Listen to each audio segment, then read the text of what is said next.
आज आपण खारं वांगं बनवणार आहोत. त्याच्यासाठी एक वाटण तयार करून घ्यायचं आहे आपल्याला. इथे मी मिक्सरमध्ये खूप सारी कोथिंबीर म्हणजेच 1 मूठ आणि त्याच्यापेक्षा थोडीशी जास्त कोथिंबीर घेतली आहे. इथे मी मिरच्या भाजून घेतल्यात. 5 ते 6 हिरव्या मिरच्या घेतल्यात मी इथे. त्याच्यानंतर 3 चमचे शेंगदाणे भाजून घेतलेत.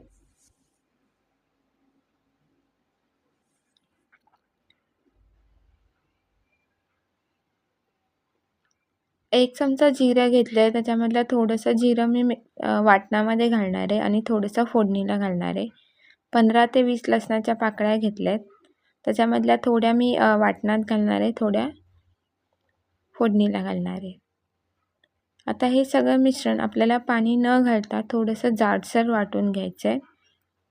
थोडंसं मीठ घालते चवीपुरतं.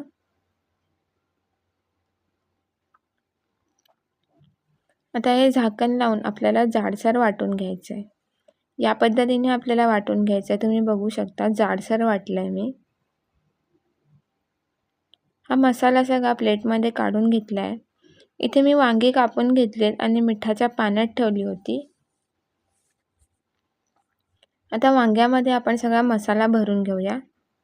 तो दाबून दाबून भरायचा व्यवस्थित मसाला, म्हणजे खालपर्यंत मसाला व्यवस्थित भरला जातो.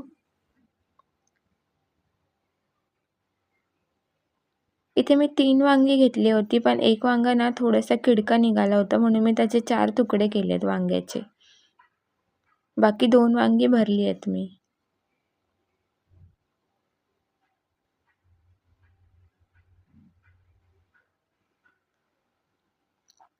कढई तापत ठेवली आहे. कढईमध्ये तेल कडकडीत तापलंय. त्याच्यामध्ये मी अर्धा चमचा जिरं घातलंय.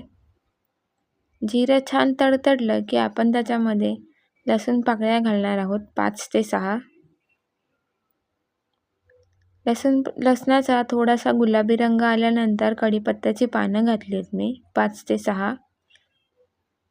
कढीपत्ता सुद्धा छान तडतडला आहे. नंतर आपण जे वांगं भरून घेतलं होतं ते घालणार आहोत त्याच्यामध्ये. मगाशी म्हटल्याप्रमाणे 2 वांगी भरून घेतली आहेत आणि बाकीचं जे 1 वांगं होतं त्याला मी साईडला मसाला लावून या पद्धतीने साईडला ठेवली. आता हे थोडंसं हलवून घेणार आहे मी.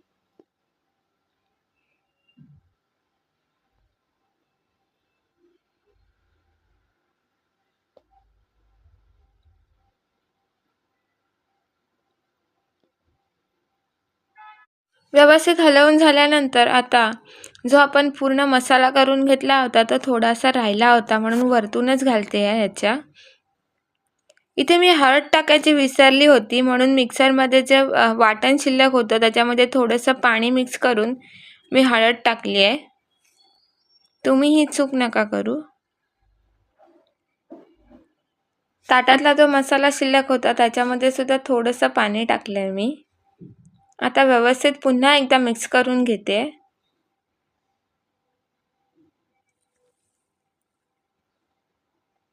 हे सारखं मिक्स करत राहायचं आहे, म्हणजे खाली लागणार नाही. झाकण ठेवून 2-2 मिनिटांनी परतवून घेणार आहे मी याला. तुम्ही बघू शकता थोडंसं पाणी आटलंय.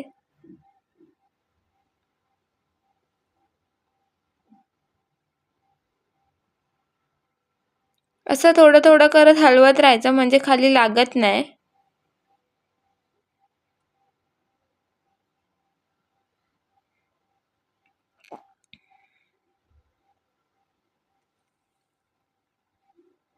हे वांगं खरंच खूप छान लागतं. एकदा नक्की ट्राय करून बघा.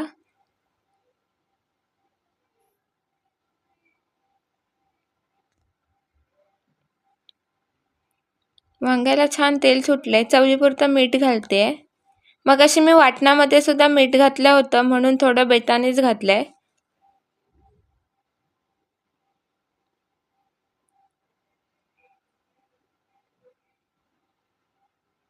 मस्त मसाला तयार झालाय.